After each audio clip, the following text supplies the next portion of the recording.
Today we are going to talk about law of bell curve. This is the most important curve to understand the universe and the psychological structure, which is similar and it is same actually. The functionality of the universe, how it operates, and the brain is same, the mind is same. So that's what makes it interesting, right? So आप जैसे देख रहे हो यहाँ पे एक bell बना हुआ है, नॉर्मल डिस्ट्रीब्यूशन कर्व है, बेसिकली यूज होता है बायोस्टैट्स में या स्टैट्स में किसी भी चीज़ को मेजर करने के लिए। लेकिन अगर हमें psychological structure of mind universe को समझना है तो मैंने इसमें that's why I named it law of bell curve by the internal scientist Parth Singh. Whatever. Let's make a box over here to clarify these things. This is the time curve. ये होता है यहाँ पे बर्थ, ये है डेथ, ये है interference point, इसका भी मैं महत्व बताऊंगा, और ये है पीक।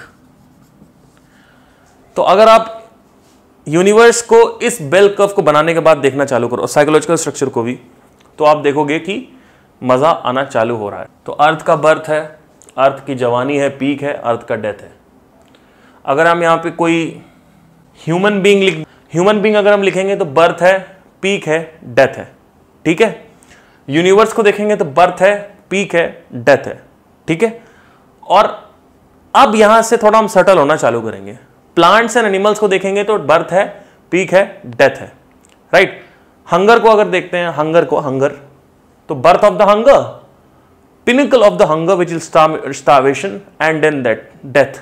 या तो बॉडी की डेथ होगी या तो आपको डेथ हंगर की करनी पड़ेगी, ठीक है। अब आते हैं थोड़ा सा psychological structure. Let's take an example of Jupiter. Okay, Jupiter में जो स्टॉर्म्स चल रहे हैं वो बंद होते हैं, चलते हैं, बंद होते हैं, चलते हैं, बंद होते चलते हैं।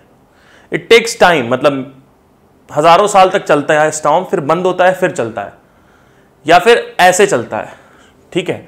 और इनफैक्ट आप देखोगे अगर नहीं भी बंद होता है तो कभी ना कभी वो चालू हुआ था, कभी ना कभी वो बंद होगा, या तो पोजीशन शिफ्ट होती है स्टॉर्म की। तो वैसे ही हमारे जो अर्थ में स्टॉर्म है वो भी उठता है और फिर गिरता है। तो हर चीज का बर्थ है, हर चीज का डेथ है। अभी तक सिंपल लग रहा होगा। अब आते हैं थोड़ा इंटरनल वर्ल्ड में। देखिए यहाँ पे क्या है सीन, कि जो भी चीजें आप बाहर ऑब्जर्व करोगे बड़ी सिंपल लग रही हैं, लेकिन इंटरेस्ट कहां से आता है? इंटरेस्ट आने स्टार्ट होता है जब वो चीज साइकोलॉजिकल वर्ल्ड में काम कर रही है, राइट।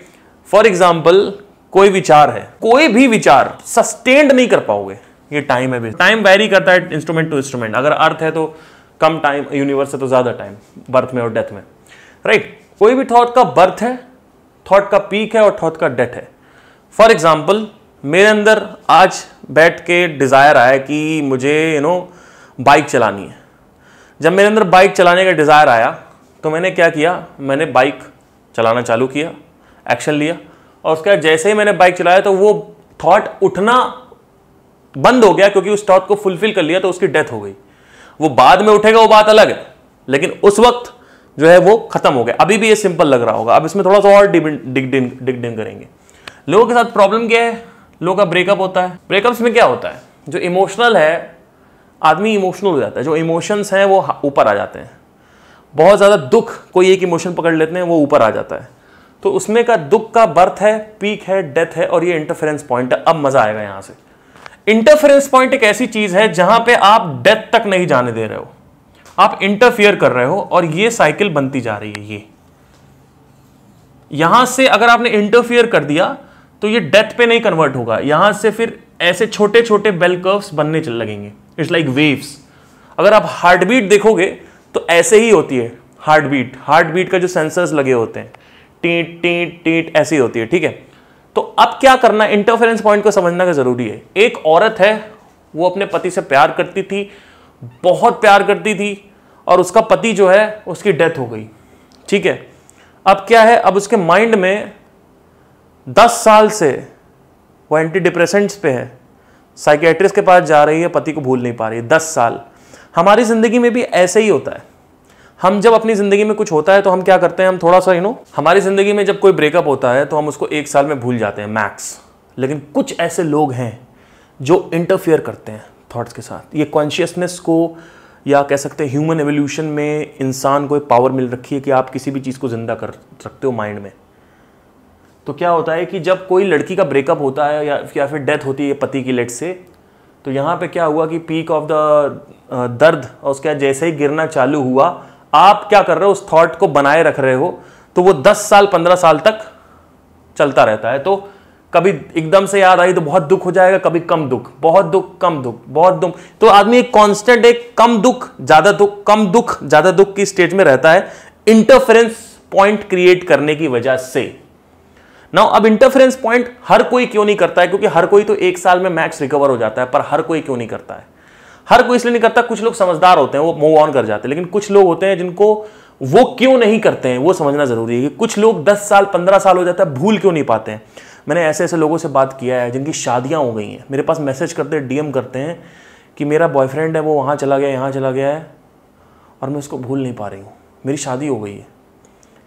मैंने कहा आपका पति आपसे प्यार करता है? बोलती हाँ। आप करते हो? हाँ। अब मुझे ये बताइए, आप उतना अटैच थे जितना उस लड़के से थे? नहीं। उस लड़के से जितना प्यार मेरे को पति से नहीं हुआ। क्यों नहीं हुआ? अपने आप से सवाल पूछो, क्यों नहीं हुआ? इसलिए नहीं हुआ क्योंकि आपके जो शौक थे, इंटरेस्ट, हॉबीज थी, वो उससे सबसे ज्यादा मैच होती थी जो पुराना वाला आपका पति बॉयफ्रेंड था। अभी आपका जो पति है उससे मैच नहीं होती या कम होती हैं। वो जो था वो आपके जैसे था एकदम। आदमी कहता है क्या, आप देखो सबकॉन्शियसली लोग क्या बोलते हैं, मुझे मेरे जैसा कोई चाहिए। अरे कितना बोरिंग होगा, क्या करोगे आपको अपने जैसा लेके? और क्या ये बना रखा है आपने मिस्टिकल वर्ल्ड कि वो आपको आपके जैसा मिल भी गया तो बहुत मजा आने वाला है? क्या, कुछ नहीं मजा आने वाला। एनीवे, मैं यहाँ पे सोल्यूशन में नहीं जाऊंगा। तो मेरे पास ऐसे डीएम्स आते हैं। जब ऐसे डीएम्स आते हैं तो पता है क्या होता है, मैं उनको बोलता हूं कि आपने इसलिए उससे पकड़ के रखा है उसको माइंड में क्योंकि आपको जो उसके साथ एक्सपीरियंसेस मिले हैं वो आपको आपके पति के साथ नहीं मिल रहे हैं। तो बोलती है ठीक है, सही बात है, तो इसको सही कैसे करें? मैंने कहा लेट गो करो। मैंने कहा बिगर पिक्चर देखना चालू करो। यहां पे आता है सेल्फ रियलाइजेशन। बिगर पिक्चर जब आप देखने लगोगे, जब आप देखोगे कि आप बिगर पिक्चर देखोगे, अब मैं यहाँ पे पूरा एक्सप्लेन नहीं करूंगा, मैं बहुत वीडियो में बता चुका हूँ कि क्या है बिगर पिक्चर, बहुत लंबा हो जाता है फिर, ठीक है। तो क्या होता है, वहां से एक आपको पावर आ जाती है चीज़ों को लेट गो करने की, छोटी छोटी चीज़ों को। अभी आपने उसको माइंड में बना रखा है, तो उससे क्या होता है, अब कई लोग, अच्छा ठीक है, कई लोग सेल्फ रियलाइजेशन नहीं कर पाते, नहीं है इतना। अगर दूसरा सोल्यूशन क्या है, इसके अलावा क्या सोल्यूशन? उसके अलावा यही सोल्यूशन है कि आप लॉ ऑफ बेल कर्व को समझो और आप इंटरफेरेंस पॉइंट को समझो। इंटरफेरेंस पॉइंट क्या है? मैं दर्द में हूं, माइंड का कहना है, एंड आपने एक कहावत सुनी होगी, time heals all wound, but what if you do the interference? It never heels, it will create that same memory. वो मेमोरी इसलिए आप क्रिएट कर रहे हो क्योंकि आपको लगता है कि मैं उसको छोड़ना नहीं चाहती हूं। क्यों नहीं छोड़ना चाहती हूं? क्यों? क्योंकि वो जो दिन थे ना, वो बहुत अच्छे दिन थे, मैं कैसे छोड़ूं उसे, कैसे छोड़ूं? आपको बिगर पिक्चर नहीं पता है आंटी, बिगर पिक्चर। मैं समझ सकता हूं आपका दर्द, मैं भी इन सबसे गुजर चुका हूं। मेरी भी गर्लफ्रेंड थी, 1-1.5 साल नहीं भूल पाया था साली को, ठीक है। जब भी उसकी याद आती है एक नफरत आती है, बट बिगर पिक्चर है मेरे माइंड में, छूट गया, एक बड़ी पिक्चर है, ठीक है। तो मुझे इंटरफेरेंस पॉइंट नहीं करना है ना, क्रिएट करना है। क्यों मैं उस थॉट को इंपॉर्टेंस दूं? उस थॉट को मरने दो, उस थॉट को इंपॉर्टेंस मत दो, क्योंकि वो इंटरफेरेंस पॉइंट क्रिएट करेगा तो कम दुख ज्यादा दुख, कम दुख ज्यादा दुख, कम दुख, यही चलता रहेगा। और अगर आप इंटरफेरेंस पॉइंट नहीं दोगे, डेथ हो जाएगी। आप अपने थॉट में इसको इतना ज्यादा महत्व इसलिए दे रहे हो क्योंकि आपको लगता है कि उसको मैं पकड़ के रखूं तो मजा आ रहा है, आपको एक सुकून सा मिलता है अपने पति की जो मर चुका है उसकी यादों में खोने में। पर वो यादें हैं, और इसको रिलीज करने का एक ही तरीका है कि आपके अंदर ये घुस जाए कि अगर पति आपका जिंदा हो गया अभी इसी वक्त कुछ जादू चमत्कार करके, तो भी आपको वो सुख नहीं मिलेगा जो आप सोच रहे हो। ये आपको इसको बाहर निकाल सकता है इससे, और कोई तरीका नहीं है। जब मेरे 1.5 साल हो गए थे ब्रेकअप के, आज से 3 साल पहले, तो मैं मूव ऑन नहीं कर पा रहा था। मेरे अंदर एक क्वेश्चन आया, मैंने कहा मैं इसको भूल नहीं पा रहा हूं। 6 महीने उसके पीछे मैं पड़ा रहा कि वापस आ जाओ मेरी जिंदगी में, उसको छोड़ दो, मैं ज्यादा बेटर इंसान हूं। पर उसने उसको नहीं छोड़ा क्योंकि वो अमीर था, ठीक है, ना शक्ल में अच्छा था ना कुछ था, उसने नहीं छोड़ा। मैंने उसको 6 महीने, उसको ब्रेकअप के 6 महीने तक मैसेज करता रहा, टेक्स्ट करता रहा कि आ जा मेरी जिंदगी में वापस, मैं ज्यादा बेटर इंसान हूं, मेरे साथ बेटर तू रहेगी। क्योंकि मैं एक्चुअली बहुत अटैच था उससे, हद पार अटैच था। इतना अटैच मैं किसी से अपनी लाइफ में नहीं हुआ हूं, ठीक है। 1.5 ईयर्स निकल गए और बार बार वो सरफेस हो जाता था थॉट कि मैं कैसे भूलूं कैसे भूलूं कैसे भूलूं। मैंने अपने अंदर एक समझ लाई और मैंने वो मेमोरी याद दिलाई जब मैं उसके साथ होता था और मुझे अच्छा मजा नहीं आ रहा होता था। कई बार मैं उसके साथ होता था, मुझे लगता था कि मैं कब जाऊं यहां से अपना काम करूं, मुझे वो याद आता था और मुझे वो रियलाइज दिलाता था कि हर समय वो मिलेगा तो मजा नहीं आएगा। तो उसको सोच सोच के अपने माइंड को दिखाया, मैं अलग हूं माइंड अलग है, उसको दिखाया और माइंड को भरोसा दिलाया कि देख वो अगर आ भी गई ना वापस मजा नहीं आएगा, वो अगर आ भी गई ना वापस मजा नहीं आने वाला। जो मुझे तू सोच रहा है, माइंड हमारा इमेजिन करता है, वो गलत इमेजिनेशन। एनीवे मैं ब्रेकअप हील नहीं बताऊंगा यहाँ पे कोई टॉपिक और है। लेट्स से कि हम डेटिंग पे जा रहे हैं, 6 महीने से डेट कर रहे हैं। लेट्स से मेरी गर्लफ्रेंड है तो मैं 6 महीने से डेट कर रहा हूँ उसको, मतलब रिलेशन को टाइम हो गया, बट लेट्स से एक एग्जांपल लेते हैं, 6 महीने से हम डेट कर रहे हैं। लास्ट 6 महीने की हम डेटिंग उठा के देखेंगे, 100 डेटिंग हमने कर रखी होगी, ठीक है, हमारा हर 2-3 दिन में कहीं ना कहीं जाना रहता है। हमने डेट करी और 100 डेट मैं उससे फोन पे बात कर रहा था। मैंने कहा देख हमने 100 डेट करी है, बोलती हाँ। मैंने कहा ये बताओ कि 100 डेट में सारी डेट बहुत बढ़िया थी, बहुत मजा आ रहा था, कहती नहीं। मैंने कहा एग्जैक्टली, बहुत ही कम ऐसी डेट्स होंगी 100 में 10 या 12 डेट्स होंगी जिसमें प्लेजर है और इतना मजा है कि वो मेमोरेबल डेट होती है कि हाँ आज हम सेम रेस्टोरेंट में या फिर अलग रेस्टोरेंट में कॉफी पीने गए हैं, लेकिन आज मजा आ रहा है। लेकिन कभी कभी ऐसा होता था कि हम लोग बैठते थे और बात कर रहे हैं, मजा नहीं आ रहा, वो चीज वो किक नहीं आ रही है, वो नहीं हो रहा है। तो ऐसा क्यों हो रहा है? क्योंकि संपर्क जब हम नहीं तोड़ते हैं तो इंटरफेरेंस पॉइंट क्रिएट होता है। ऑब्वियसली आप शादी करोगे, संपर्क तो तोड़ोगे नहीं। तो शुरू के शादी के 6 महीने दिन बड़ा मही होता है, फिजिकल सेक्स होता है और पता नहीं क्या क्या दुनिया की बाहों में ले लिया, आंखों में आंखें डाल लिया, वो सारी चीजें आप जो डिजायर्स होते हैं, पीछे बाइक पे बैठाना, उसकी जुल्फों में हाथ डालना, ये सब आपने सारे पूरे कर लिए। लेकिन जैसे ही ये सारी चीजों की डेथ होने वाली होती है, आप इंटरफेरेंस पॉइंट क्रिएट अपने आप होता है, क्योंकि रिलेशनशिप में छोड़ नहीं सकते। तो यहां से क्या होता है, कभी मजा आएगा कभी नहीं आएगा, कभी मजा आएगा कभी नहीं आएगा, कभी मजा आएगा कभी नहीं आएगा। रिलेशनशिप में, शादियों में ऐसा ही होता रहता है। जब शादी होती है तो यही होता है, कभी मजा आएगा। इनफैक्ट अगर लंबे रिलेशनशिप है, शादी नहीं भी है तो भी यही होता है, कभी मजा आ रहा है डेट में, कभी नहीं आ रहा है, कभी ट्रैवल कर रहे हैं मजा आ रहा है नहीं आ रहा है, कभी हम बाइक पे घूम रहे हैं सिर्फ तो कभी बहुत मजा आ रहा है, कभी कम मजा आ रहा है, कभी बहुत मजा आ रहा है, कभी बिल्कुल मजा नहीं आ रहा है, कभी बहुत मजा आ रहा है, कभी बिल्कुल, ऐसे चलता रहता है। इंटरफेरेंस पॉइंट टक टक टक टक टक टक टक, like a heart beat, right? Heart beat wave जो होती है वो चलती रहती है। और एक चीज और भी यहां नोट करने की, ये जो है, ये जो इवेंट्स हैं, ये इवेंट्स इससे छोटे हैं, ये छोटे छोटे, तो इसमें इतना मजा और इतना दुख नहीं होगा, ठीक है? इतना मजा नहीं होगा। जो पहले 6 महीने होते हैं ना शादी के या रिलेशनशिप के, उसमें जो मजा आता है वो वैसा उतना उस लेवल पे नहीं आ सकता। आएगा कम होगा, ऐसा होता है, कभी कभी बिल्कुल नहीं आएगा। तो ये डेटिंग का एग्जाम्पल हो गया। अब हम आते हैं डिजायर पे। डिजायर का एग्जाम्पल लेते हैं। तो अगर हम कोई भी डिजायर का एग्जाम्पल है, डिजायर का बर्थ हुआ, मुझे सिंगिंग करनी, आपने क्या करना है, इसको एक्सप्रेस करना है। अगर एक्सप्रेस नहीं किया वो बैठा रहेगा। सिंगिंग करनी है, सिंगिंग में मजा आ रहा है, बहुत मजा आया, एक्सप्रेस किया, उसके बाद सिंगिंग में मजा आना बंद हो। फिर क्या हुआ, क्योंकि सिंगिंग छोड़ी नहीं है तो कभी सिंगिंग में मजा आता है, कभी नहीं आता, कभी सिंगिंग में मजा आता है, कभी नहीं आता, कभी मजा आता है, कभी नहीं आता है। मैं लाइव परफॉर्मेंसेस करता हूँ, मैं परफॉर्मेंसेस करने जाता हूँ, मैं खुद एक सिंगर हूँ। तो शुरू में बड़ा अच्छा लगता था लाइव परफॉर्मेंस करने में, लेकिन धीरे धीरे क्या हुआ, जब संपर्क तोड़ा नहीं, परफॉर्मेंस से प्रोफेशन है मेरा, तो यहाँ पे इंटरफेरेंस पॉइंट क्रिएट हुआ। अब कभी कभी परफॉर्मेंस बहुत मजा आता है, थोड़ा कम आता है, लेकिन इसके बराबर वो मजा नहीं आता जो शुरू के 6 महीने में परफॉर्मेंस करने में आया था। आपकी जो पहली स्टेज परफॉर्मेंस है, या आपकी पहली कोई बुक है, पहला प्यार, पहला कुछ भी, पहला कॉलेज का पहला दिन, कॉलेज के पहला साल, कॉलेज के पहले 2 साल, आप देखोगे कि वो जो बात है ना, वो नेक्स्ट लेवल है। आपसे नई किसी लड़के से भी दोस्ती हुई तो आप देखोगे शुरू में बड़ा मजा, 3-4 महीने उसके साथ एंजॉय, फिर उसके बाद टैक क्या हो रहा है, हर चीज का बर्थ है, हर चीज का डेथ है, बीच में डिजायर का अगर आप एग्जांपल ले रहे हो तो टाइम वेरी करता है, instrument to instrument, situation to situation, event to event.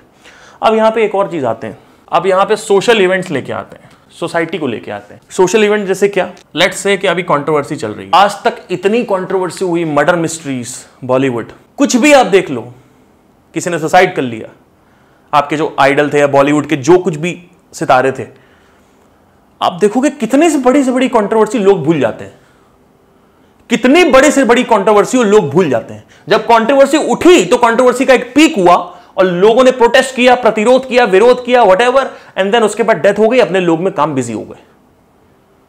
Interference point यहां पे क्रिएट नहीं होता है। क्यों? क्योंकि मीडिया कोई और न्यूज ले आती है, तो इंटरफेरेंस पॉइंट क्रिएट कौन करेगा? आपका सगा थोड़ी था कोई जो इंटरफेरेंस पॉइंट क्रिएट होगा। इंटरफेरेंस पॉइंट क्या होगा, ये वेव बनेगी नहीं, डेथ हो जाएगी। कंट्रोवर्सी उठी, मरी, उठी मरी, दिस हैपेंड।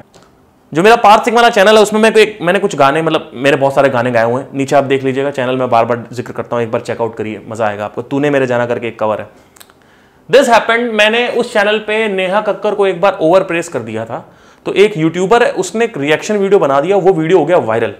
वायरल होने की वजह से क्या हुआ कि वहां से सब लोग आए और मेरे को गाली देने लगे कि भाई तू नेहा कक्कर को ओवर प्रेस कैसे कर सकता है, ठीक है, सिर्फ प्रेजल पे, मतलब किसी को मैंने ओवर प्रेस, किसी को गाली नहीं दी थी, किसी को ओवर प्रेस कर दिया था मैंने, कि मतलब बोल दिया इससे अच्छी सिंगर नहीं, ऐसा मैंने बोल दिया था फ्लो में आके, वो मैंने गलती मानी भी थी बाद में। तो मेरे किसी दोस्त ने बोला कि तू इस पे जवाब दे, मैंने जवाब दिया। जब मैंने जवाब दिया तो अच्छी भली कंट्रोवर्सी चल रही थी और कंट्रोवर्सी मर जाती, लेकिन मैंने इंटरफेरेंस पॉइंट क्रिएट कर दिया। जब मैंने जवाब दिया तो एक और कंट्रोवर्सी क्रिएट हुई, इतनी बड़ी नहीं हुई, हो सकता है इतनी बड़ी भी हो सकती थी, डिपेंड करता है कि स्टिमुलस कितना बड़ा आपने। तो आप देखोगे कि यहां पे इंटरफेरेंस पॉइंट क्रिएट हो गया, क्योंकि मैंने इंटरफेरेंस पॉइंट मैंने दोबारा बोल दिया था, तो फिर से वापस कंट्रोवर्सी बनी, पीक पे गई और डेथ हुई। अगर मैं यहां पे इंटरफेरेंस पॉइंट क्रिएट कर देता तो एक और कंट्रोवर्सी बनती, उसके बाद एक और बनती, एक और बनती, एक और बनती। तो पहली बनी यहां पे क्योंकि इंटरफेयर कर दिया था, और एक और बनी और ये मरी, ठीक है। लेकिन उसके बाद फिर मैंने दोबारा नहीं किया क्योंकि मैं सीख गया था, I am a quick learner. तो देखा आपने क्या हुआ, अगर मैं कंट्रोवर्सी छूता नहीं तो कंट्रोवर्सी की डेथ हो जाती, क्योंकि हम ये पास्ट में जाके देख चुके हैं कि कंट्रोवर्सी की डेथ होती है, बड़ी से बड़ी कंट्रोवर्सीज हुई है, सबकी डेथ हो जाती है।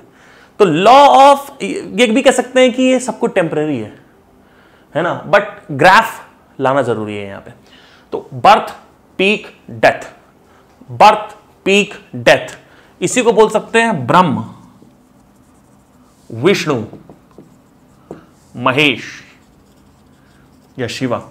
ब्रह्म विष्णु महेश क्या है, मतलब source of creation, peak of creation and material world,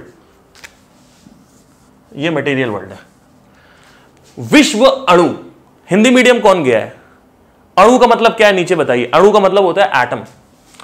तो विष्णु निकला है विश्व अणु, material world is form by atoms, अणु का मतलब होता है एटम।